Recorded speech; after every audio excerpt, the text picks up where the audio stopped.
네, 여러분 안녕하십니까? BTV 주간 종합 뉴스입니다. 네, 지난 9일 20대 대통령 선거와 또 국회의원 보궐선거를 치른 후 선거 결과를 두고 시민들의 여러 의견이 나오고 있습니다. 네, 이번 주 주간 종합 뉴스도 이 선거 내용을 정리했는데 저희는 지역에 초점을 맞춰 종로구 국회의원 보궐선거 이슈를 첫 소식으로 준비했습니다. 네, 국회의원 보궐선거가 치러진 종로구는 정치 1번지의 상징성을 가진 지역입니다. 이 국회의원에 당선되면 이 차기 대선 주자가 되는 정치 행보의 지름길로 꼽히는 곳인데요. 하지만 이 정작 선거를 해야 하는 종로 주민들의 입장은 어떨까요? 네, 지난 2020년 총선 후 2년 만에 다시 국회의원을 뽑아야 하는 종로 지역 유권자들의 민심부터 알아봤습니다. 화면으로 만나보시죠. 정치 1번지 종로는 한 번의 예외 없이 정치 거물의 전쟁터였습니다. 30년 전인 1992년 총선부터 보면 이종찬 전 국정원장을 시작으로 이명박, 노무현 등 전직 대통령이 선출된 지역이기 때문입니다. 이렇듯 종로의 국회의원은 지역보다는 정치 정당 대표성이 더 높은 곳으로 꼽힙니다. 지난해 총선 역시 마찬가지.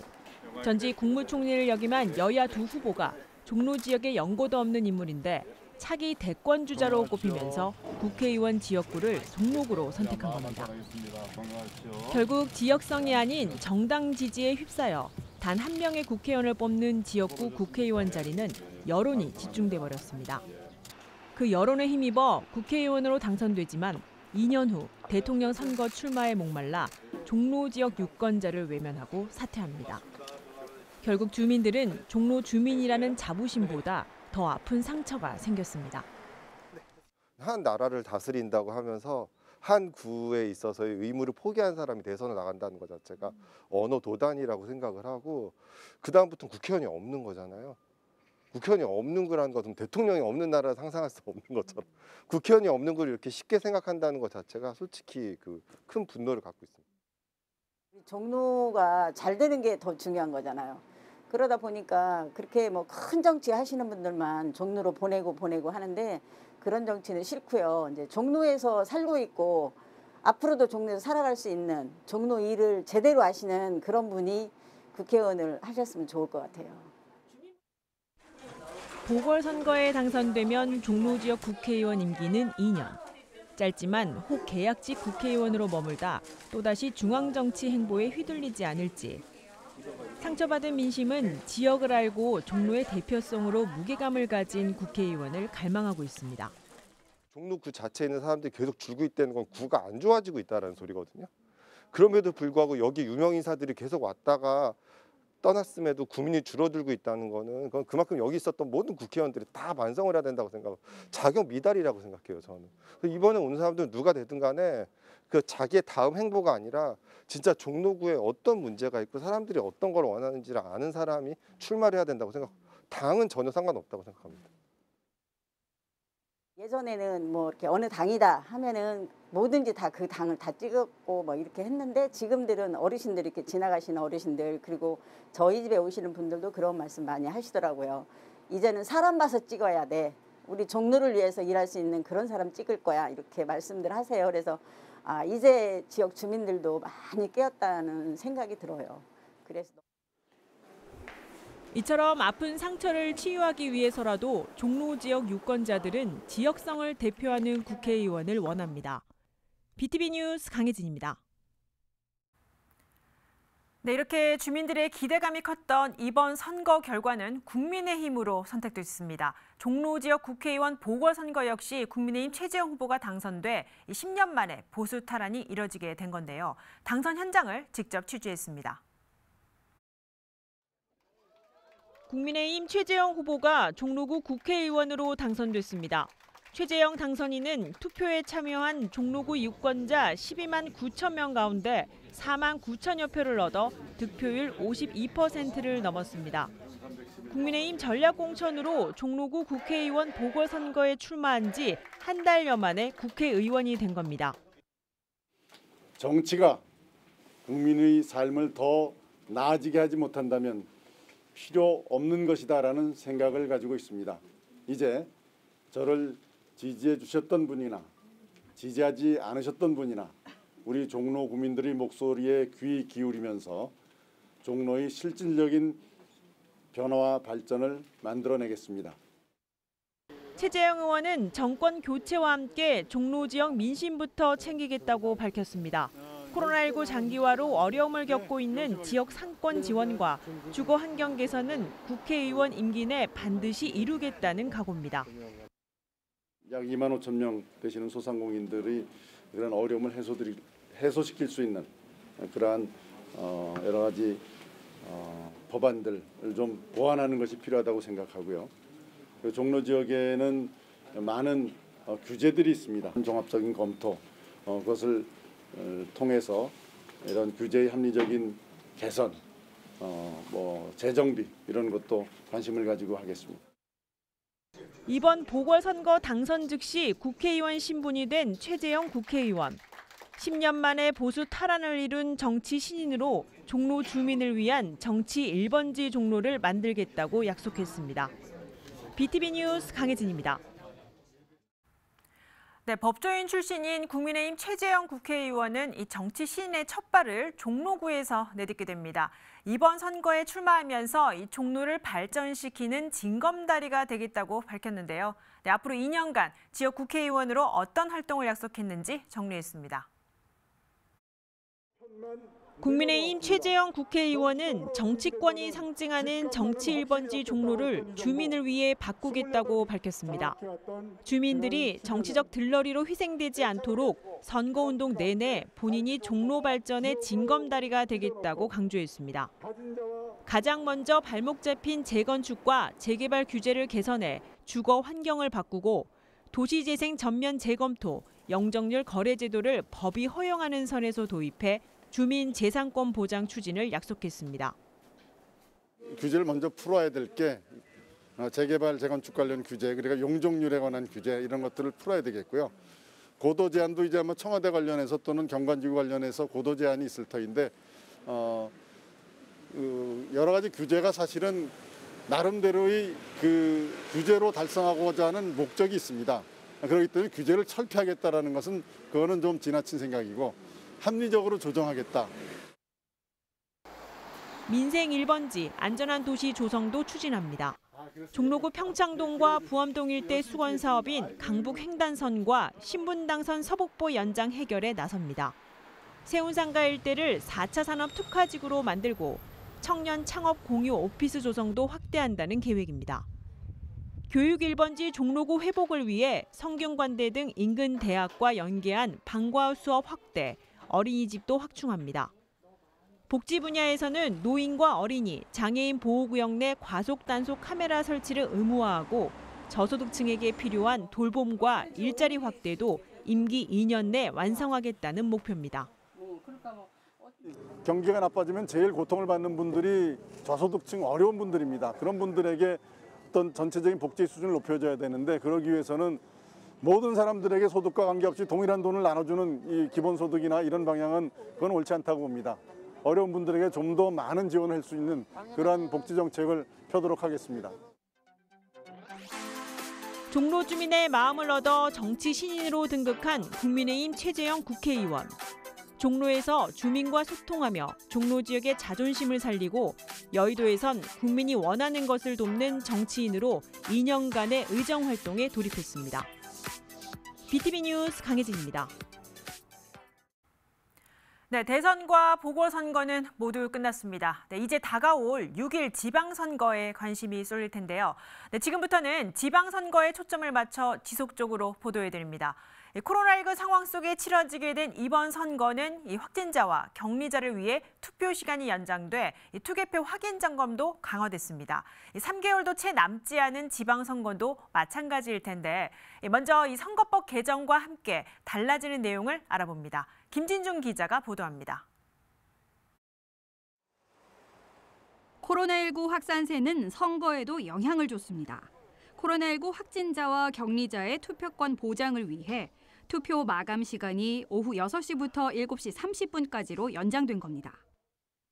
이번 공직선거법 개정으로 코로나 확진자 및 자가격리자의 투표 시간이 선거일 오후 6시부터 오후 7시 30분까지로 명문화되었습니다.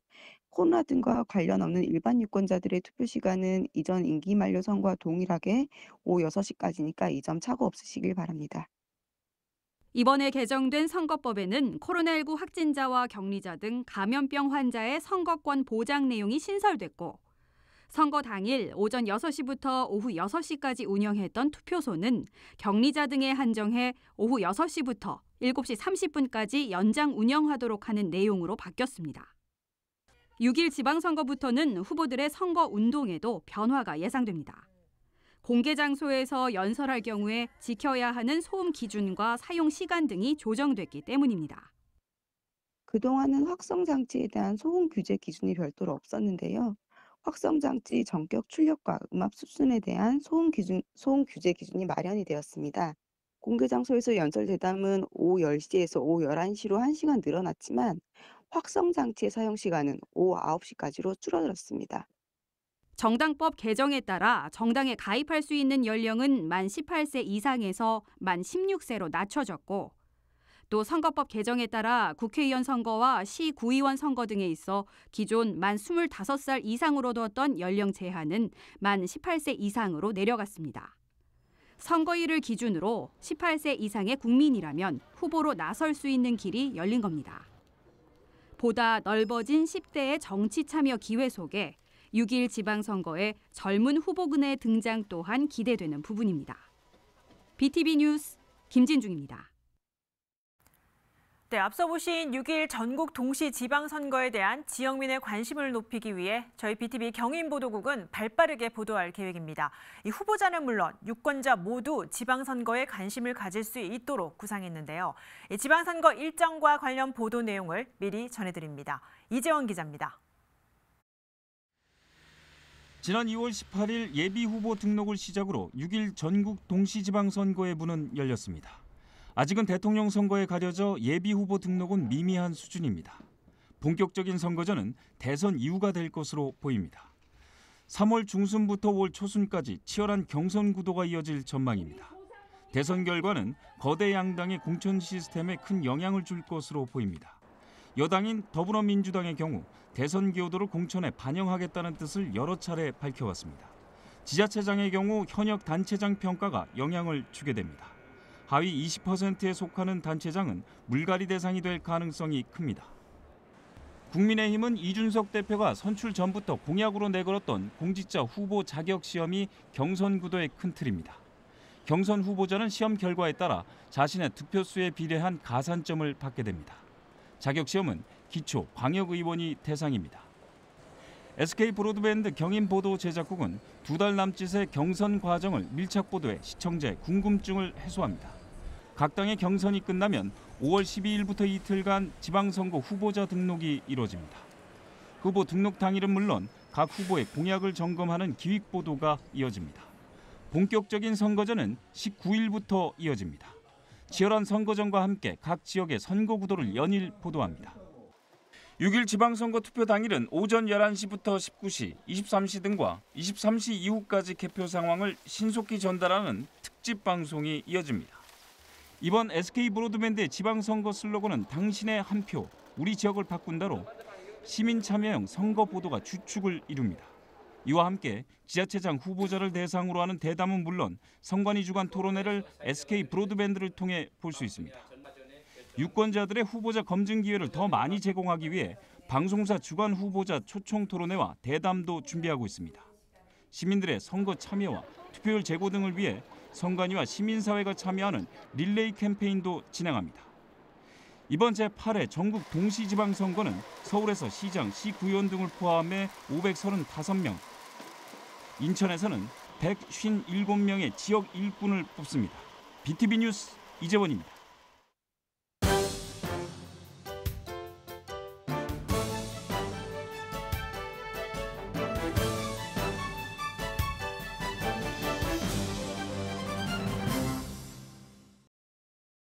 네, 다음은 서울 지역 소식입니다. 오세훈 시장 복귀 이후 서울시가 추진하고 있는 신속 통합 기획을 통해 재건축 정비계획안이 빠르게 통과된 첫 사례가 나왔습니다. 앞서 전해드린 것처럼 지은 지 30년이 넘은 노후 건축물이 광진구 신양빌라 이야기인데요. 300세대가 조금 넘는 주택이 공급될 전망입니다. 김대우 기자가 취재했습니다. 서울 광진구의 한 연립주택입니다. 지난 1986년에 사용 승인을 받았습니다. 지은 지 35년이 넘다 보니 시설 곳곳에 문제가 생겨 입주민들의 불편이 컸습니다. 지난 2017년 정밀안전 진단 결과 D등급을 받기도 했습니다. 정화조, 수도, 전기 이런 게 아주 노후화되어 가지고 이제 일부 동원 집안도 막 무너지고 그 집안이라니까 계단도 내려앉고 저 현관문들이 갑자기 툭 떨어져 버리고 이게 인명사고가 날 위험 소지가 굉장히 많고. 이런 만큼 주민들은 재건축을 위한 정비구역 지정을 추진했습니다. 하지만 서울시 도시계획위원회 문턱을 넘지 못했습니다. 주민들은 구청 등의 도움을 받아 다시 한번 재건축에 나섰습니다. 이번에는 신속통합기획 방식을 택했습니다. 신속통합기획은 주택을 보다 빨리 공급하기 위해 오세훈 시장 복귀 이후 서울시가 추진하고 있는 방식입니다. 서울시는 이 신속통합기획 절차를 줄이겠다며 특별분과위원회라는 걸 만들었습니다.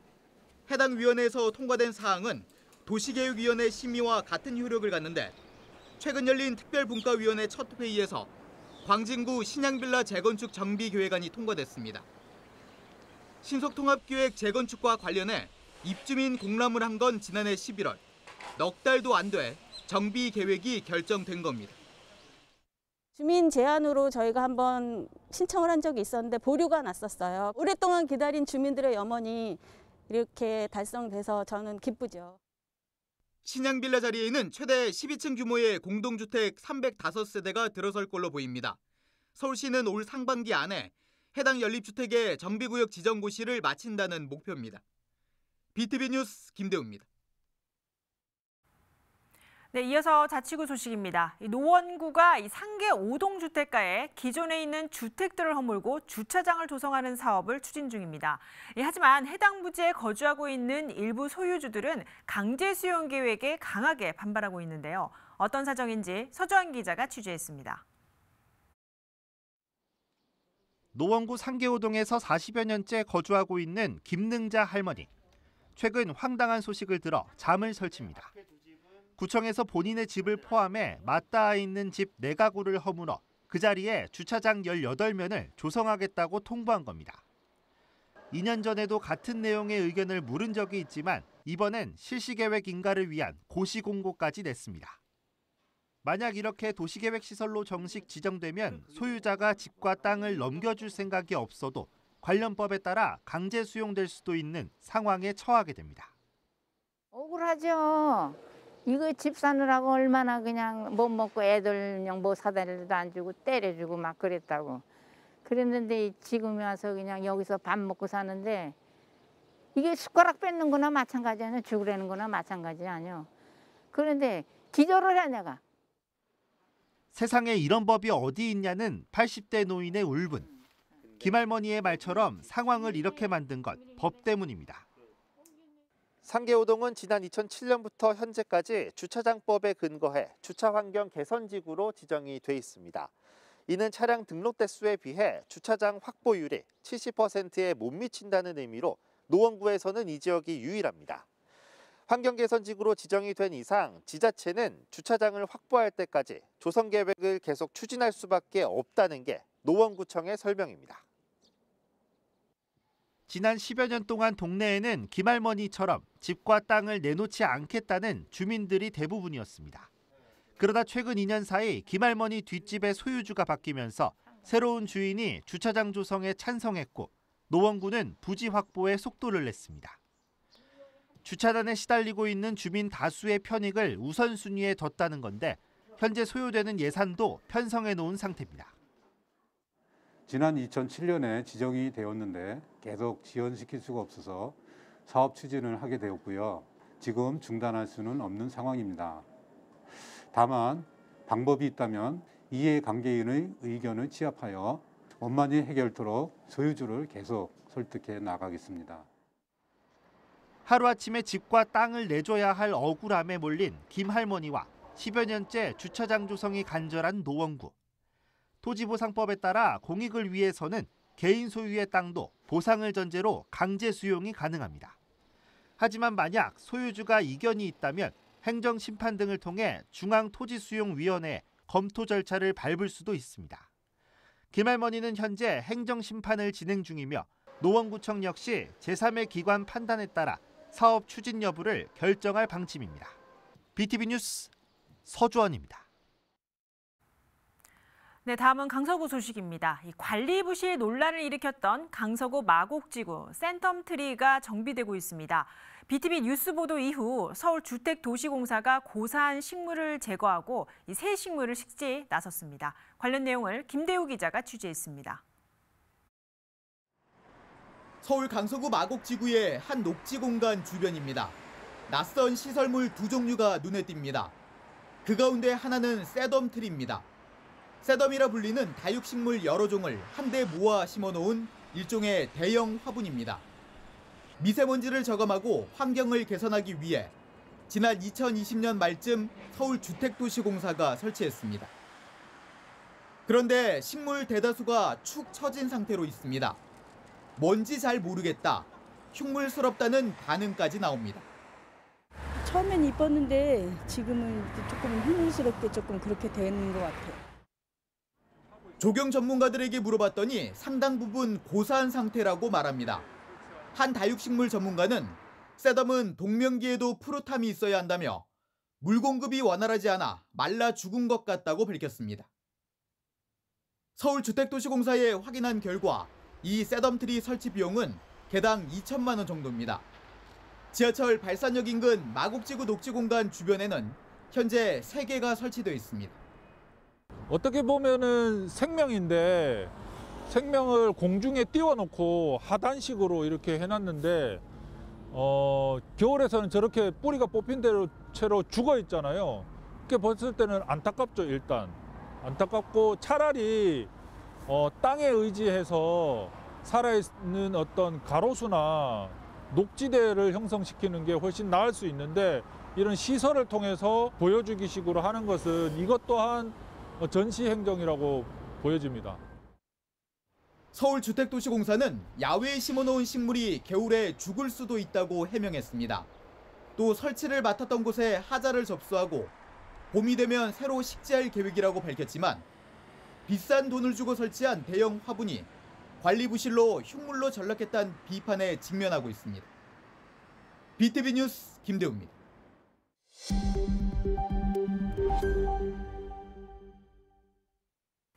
네, 서울의 생활 쓰레기 배출량이 해를 거듭할수록 늘어나고 있습니다. 결국 지난해 수도권 매립공사는 반입 총량제를 어긴 서울의 자치구 6곳의 쓰레기 반입을 금지했습니다.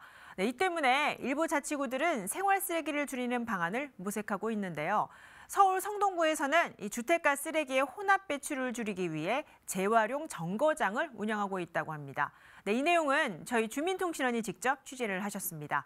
네, 성동구를 담당하는 서성원 주민통신원을 화상으로 연결해 자세한 내용 알아봅니다. 네, 서성원 통신원 나와 계십니까? 네, 서성원입니다. 네, 반갑습니다. 흔히들 이 사용하는 용어가 재활용 선별장인데 성동구에서는 지난해부터 이 재활용 정거장을 신설했다는데 네, 어떤 사업인지부터 좀 설명을 해주시지요. 네, 단독주택이나 다세대 주택 지역에서 재활용품을 분리 배출할 수 있게 하는 것을 성동 푸르미 재활용 정거장입니다. 다른 지자체에서 말하는 재활용 정거장이 고정식 선별장이라면 성동구는 이동식 선별장입니다. 성동구청 담당자에 따르면 주택가에서 쓰레기를 혼합해서 배출하는 것을 줄이고 주민들에게 재활용 분리 배출 문화를 확산시키기 위해서 2021년 5월부터 실시하게 되었다고 합니다. 네, 이 재활용 정거장을 진행할 만큼 이 성동구의 쓰레기 혼합 배출의 문제가 많았을 거라는 짐작이 좀 듭니다. 그동안 성동 지역 주택가의 재활용 배출에 있어서 어떤 문제가 가장 심각했었나요? 네, 그동안 주택 지역에서 재활용품은 문전 배출했습니다. 그러면 청소차가 수거했습니다. 그런데 종류별로 분류 배출하는 것이 제대로 이루어지지 않았다고 합니다. 병, 캔, 플라스틱, 비닐, 고철은 30리터들이 비닐봉투에 넣어서 배출하는 게 원칙입니다. 종이류나 종이팩은 3kg씩 모아서 배출해야 합니다. 이렇게 해야 하는데 종류별로 분류하지 않고 한 봉투에 넣어서 배출하는 가구가 많았다고 합니다. 네, 말씀하신 대로 재활용 정거장을 활용할 경우에 실제 재활용품 분리 배출에 있어서 어떤 장점이 있는지도 궁금합니다. 취재한 결과 좀 어떤가요? 네, 거점 장소에는 매주 목요일과 일요일에 2시간씩 이동식 분리수거함을 자원관리사가 설치합니다. 그러면 주민들이 여기로 가서 재활용품을 분리 배출합니다. 운영 시간은 저녁 7시부터 9시까지입니다. 이때 투명 페트병, 비닐류, 종이, 종이팩, 유리병, 캔, 흰색 스티로폼, 플라스틱 등으로 분리 배출을 합니다. 이렇게 하니까 결과적으로 생활 쓰레기가 줄어들게 되었습니다. 네, 성동구의 푸르미 재활용 정거장을 관리하는 인력이 별도로 구성이 돼 있는 건지, 네, 그리고 지난해 시작했지만 이 사업의 성과가 좀 나오고 있는지도 궁금합니다. 어떻습니까? 네, 재활용 정거장을 관리하는 분을 자원관리사라고 합니다. 거점별 2인 1조인데요. 주당 6시간씩 활동하고 6만 원의 활동비를 받습니다. 이분들은 주민들에게 분리 배출하는 방법을 안내하는 역할도 합니다. 이렇게 운영한 결과 재활용 선별률이 향상되었다고 합니다. 2020년 55%였던 것이 2021년 9월 기준으로 볼 때 72%까지 상승했다고 합니다. 그리고 폐기물 처리비 2억 3천여만 원이 감소했고 1억 9천여만 원의 재활용 판매 수익을 냈다고도 합니다.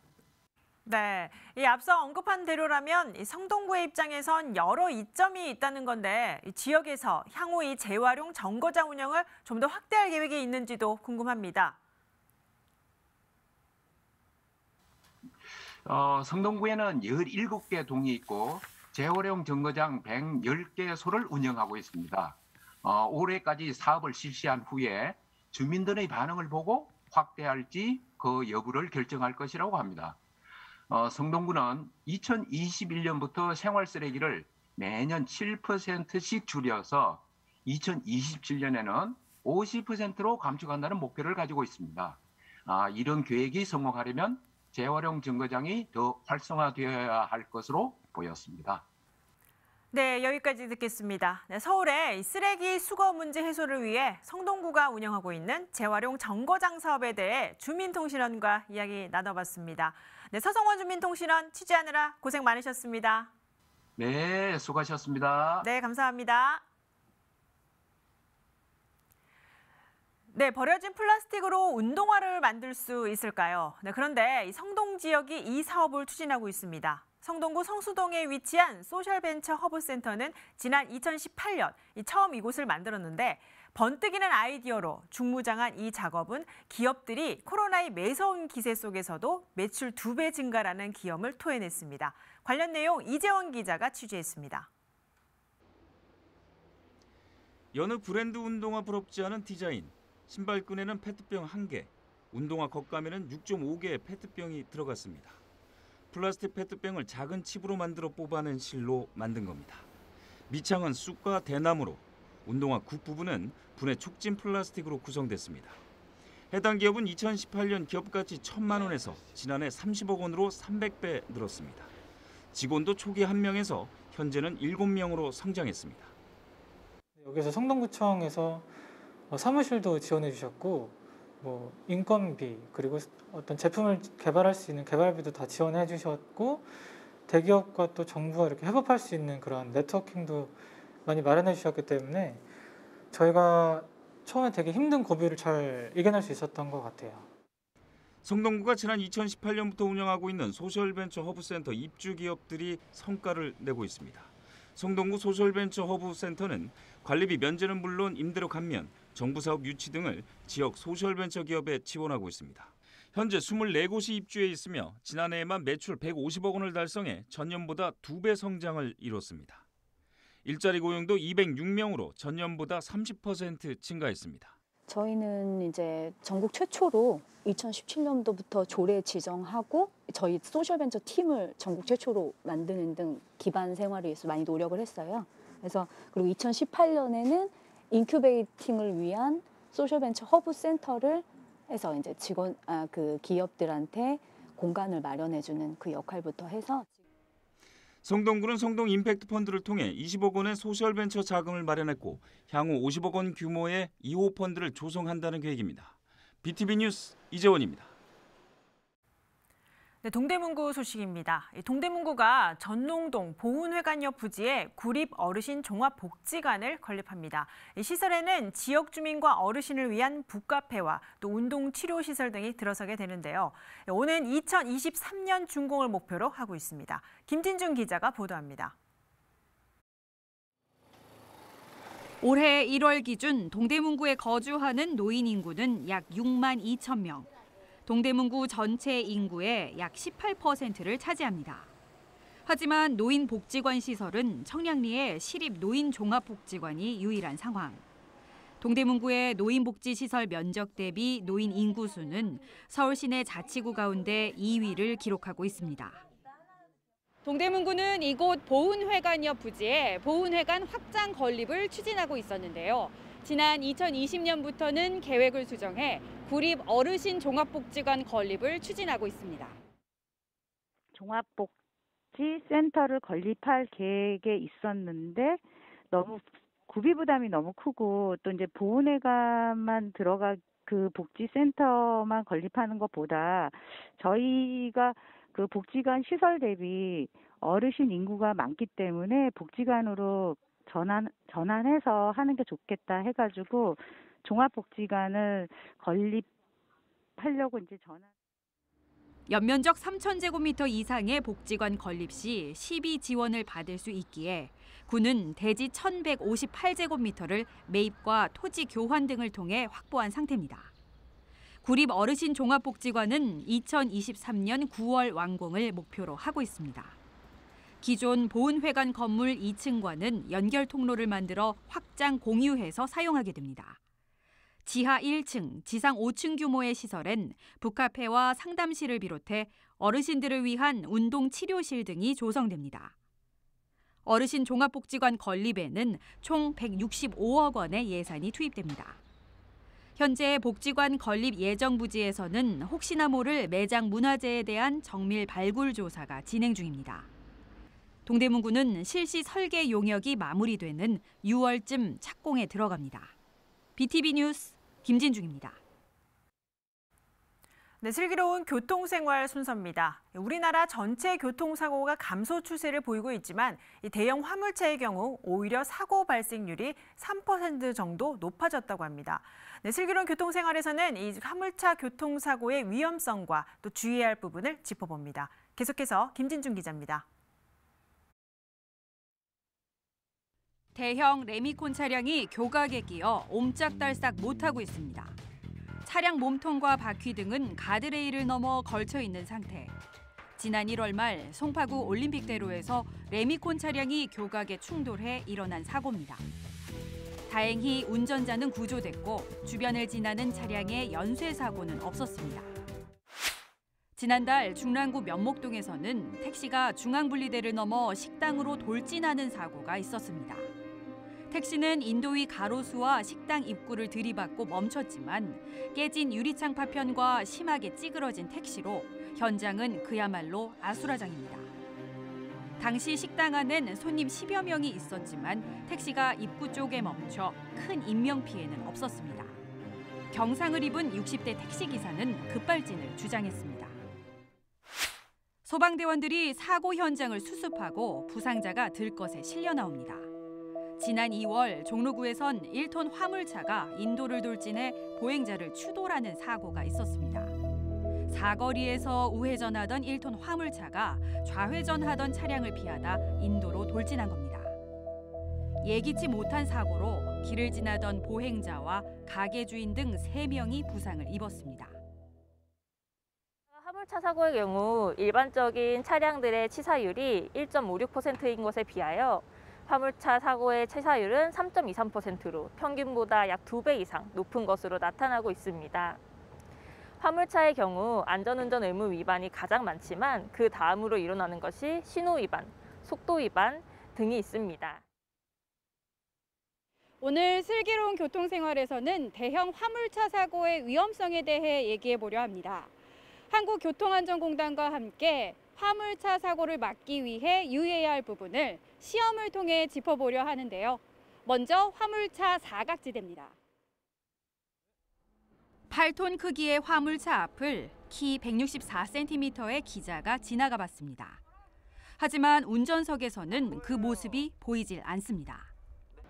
운전석에서 보행자의 모습이 시야에 들어오는 거리는 최소 1.5m. 그마저도 머리 윗부분이 조금 보이는 정도입니다. 키가 작은 아이들이 있게 된다면 그냥 지나치는 사고가 날 수 있다는 겁니다. 화물차의 사각지대는 차량의 앞, 뒤, 양옆으로 모두 존재합니다. 때문에 화물차가 천천히 서행하더라도 가깝게 접근하는 것은 상당히 위험합니다. 보통 1, 2m 정도 접근을 하게 되면 거의 다 없는 걸로 착각을 하기 때문에 5m 이상 충분히 떨어져서 먼저 보내주고 난 다음에 횡단보도를 건너는 그런 선택을 하시는 것들이 보행자들한테 꼭 추천드리고 싶은 중요한 사항이다. 이렇게. 주행 중의 상황도 마찬가지입니다.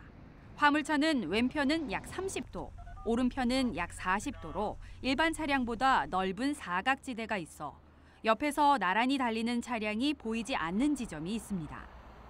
때문에 화물차 가까이에서의 차로 변경은 절대 금물입니다.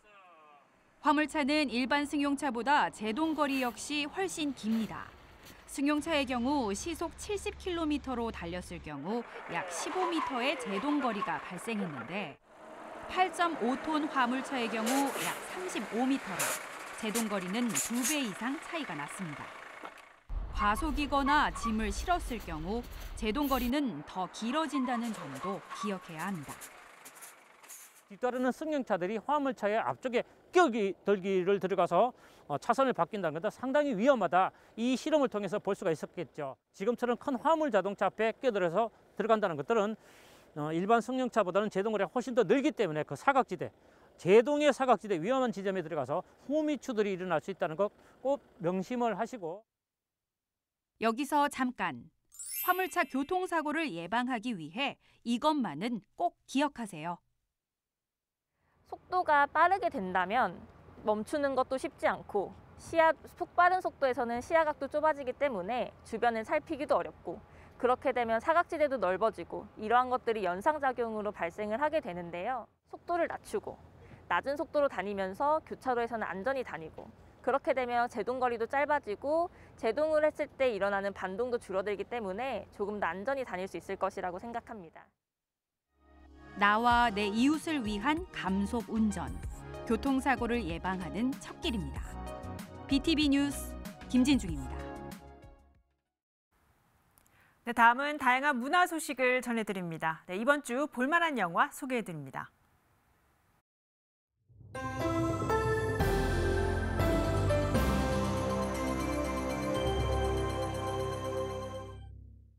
김현 선생님, 제발 세상이 어떻게 돌아가는지도 좀 보고 그래. 작가님, 교수님 말고 문혜리 작가님.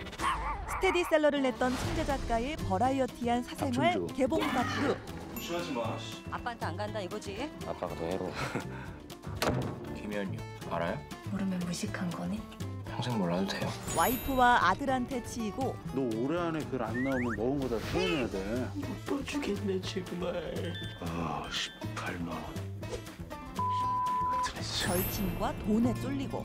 선생님이 왜 글이 안 되는지 아세요? 아, 글 안 돼요? 제 작품 보셨어요? 아니. 제자에게도 까이는 인생. 죽이잖아. 죽여. 근데 우리 이러면 안 되지 않니?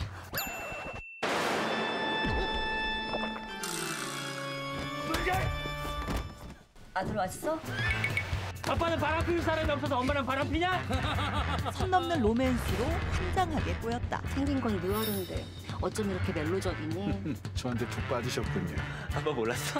달달한 로맨스만 하고 싶은데 사실은 비밀이 가득한 간전 스릴러. 내가 먼저 좋아했어. 자기야 사랑해. 피할 틈 없이 몰아치는 일상재난 블록버스터. 다양한 인물들과의 관계를 통해 공감하고 성장하는 이야기. 영화 장르만 로맨스입니다. 갑자기 그런 거 있잖아. 뭐 남녀간에 왜 너도 나중에 이혼해보면 알아.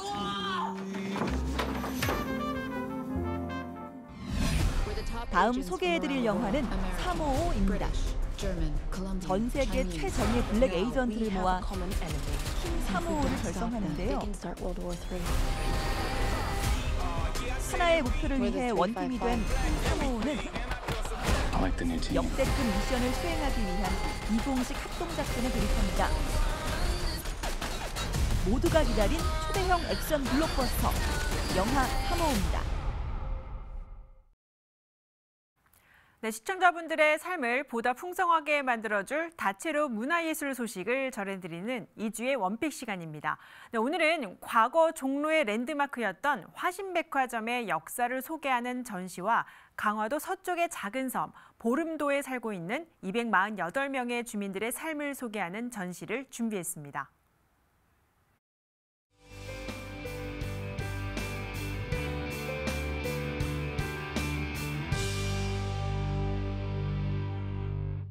안녕하세요. 공평도시유적전시관 기획전 화신백화점 사라진 종로의 랜드마크를 기획한 학예연구사 황희진입니다. 이번 전시는 일제강점기 조선인에 의해 경영되었던 유일한 백화점이자 종로의 랜드마크였던 화신백화점을 조명한 전시입니다. 전시는 크게 4부분으로 구성되어 있습니다. 먼저 지금은 백화점 전성시대에서는 백화점들이 대형화되고 화신상해가 박흥식에 의해 인수되는 1930년대를 전시의 시작으로 기획하였습니다. 1937년 화신의 새로운 탄생에서는 화신백화점이 화재 이후 새로운 건물로 신축될 때를 기점으로 화신 안의 근대 문물, 화신의 마케팅 전략, 그리고 당시 백화점을 이용했던 사람들이 구입했을 법한 물건 등을 전시하였습니다. 저물어가는 화신의 시대에서는 일제강점기 말 전쟁의 소용돌이에 휩쓸려 점차 쇠퇴해가는 모습을 보여드리고자 하였습니다. 마지막 시민참여 공간인 지금은 사라진 종로의 랜드마크를 기억하며에서는 화신에 대한 기억을 가진 분들이 보내주셨던 물건들을 전시하고 옛 추억을 나눌 수 있는 인터뷰 영상으로 전시를 마무리합니다.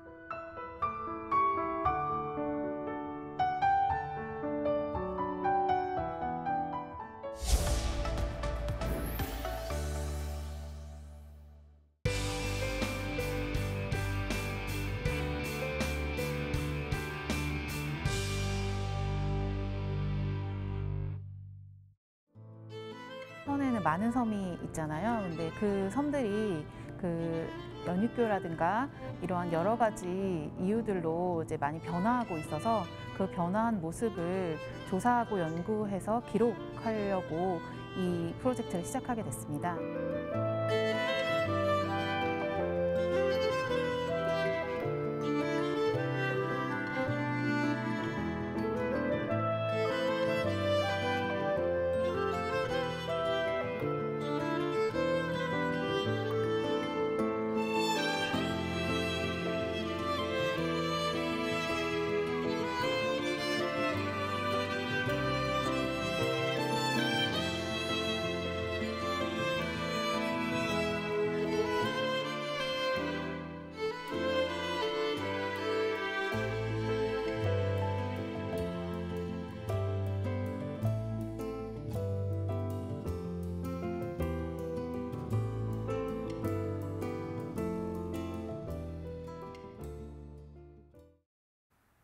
네, 코로나19 확진자가 계속해서 급증하고 있습니다. 다음 주면 이 확진자 최고점을 예고해 더 걱정입니다.